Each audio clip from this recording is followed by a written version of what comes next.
Hey, what's up guys? Joker here. Today we're going to be taking a look at the Code keyboard with Cherry MX clear switches. If you remember a few months ago, we looked at the WAS keyboard, which is fully customizable. It doesn't have any backlighting, and that one had the Cherry MX brown switches. Well, this Code keyboard actually has white backlighting. It's only a white backlight, so you can't change the color or anything like that, but you can adjust between 7 different levels of brightness all the way down to turning it completely off if you want to, as long as you adjust the dip switches on the back of the keyboard. These dip switches back here allow you to switch between different modes, allow different options like the media keys, or you can even switch the entire layout of the keyboard for something like Colmac or Dvorak if you don't want to use the traditional QWERTY keyboard layout. Speaking of that white backlight on this keyboard, it looks incredibly good because of the white plate that they have going back there behind it, so you don't have any sort of gaps of light or anything. Everything looks really even and consistent as far as the lighting is concerned, and gives it a very nice effect in my personal opinion. Besides labeling on the back of the keyboard, there isn't really much else here to discern this keyboard from other ones out there. It's got a very simple design with sloped edges at the front and the back, which are slightly distinctive for the WASD and Code keyboards, but otherwise it's a very minimalist design, which is something I personally prefer. I don't like having something out there with, like, flashy gamer aesthetics and RGB lighting. It's just not something that I personally need. I would much rather have a keyboard that I know is going to work for a long time and is built well, and they have done that here. The body of these keyboards is extremely solid. If you pick it up and try to move it around, there is zero flex to the chassis of this keyboard, as well as the WAS keyboard for that matter, which has the same exact design. Looking at the back of the keyboard, we could see those dip switches, which I mentioned earlier, and we've also got 5-way cable routing here for the included micro USB cable, which is detachable, and we also have 2 feet, which you can raise up to give yourself a little bit more height on the keyboard, and those actually have rubber feet on them as well, which is very nice to see. I like when the people that make keyboards do take the extra time to put some rubber grip on the bottom of the feet themselves, which I see some manufacturers leaving out. And that brings up the total of rubber feet to 6 if you do have the raising feet deployed. I guess deployed, that was a good way to put that.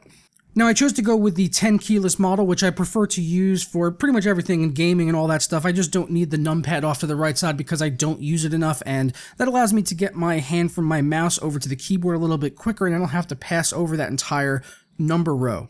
I mentioned that this keyboard is using Cherry MX clear switches, which are very similar to Cherry MX brown switches. If you've ever used those, they have virtually the same exact design as far as the tactile bump is concerned without the click, so they're not super loud like something like blues or greens, but they are a little bit stiffer than browns or reds, which both have 45 grams of actuation force versus the 65 grams here.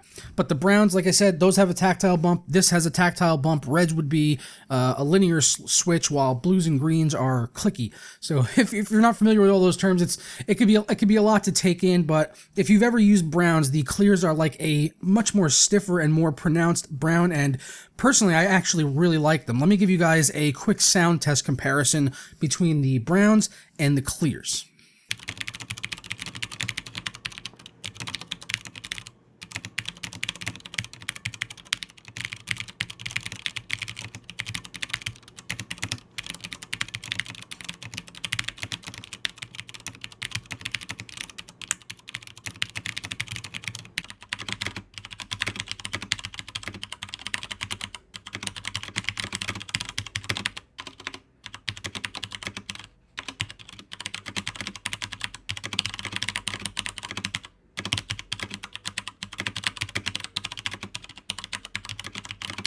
So because they have that tactile bump, you can tell when the key has been actuated all the way and pressed, but you don't have the loud pronounced click of something like blues and greens. And I also got some custom keycaps that they actually sent me out here for LAN Syndicate, some purple Tech Syndicate ones and LAN ones, because I actually did travel with this keyboard out to LAN Syndicate when I went out there last month, and I even got some of our favorite tech YouTubers to go ahead and sign the back with a silver Sharpie. Got Jennifer, Gearhead Girl on there, Kyle, Paul, Logan, Wendell, and Kane, and Timmy Tech TV. The whole Tech Syndicate crew got this to sign this keyboard, so really does make it a one-of-a-kind keyboard for me, and something that I'll be using for years to come.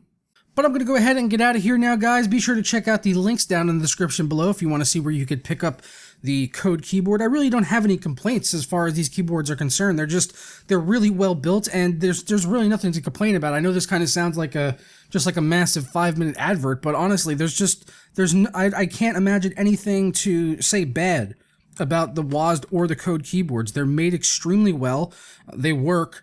And yeah, they're just pretty much like the perfect keyboard, which is why I wanted to get a second one in and show it to you guys on the channel and bring one out to LAN Syndicate. So I'm really happy to have this keyboard. Both of my setups are, using keyboards now from WASD, and well, Code is their backlit version of that. So yeah, really awesome keyboard. Once again, links are in the description below, and I'll catch you guys next time. Tara. Doctor, can I see some ID, please? You will let me pass. Move on.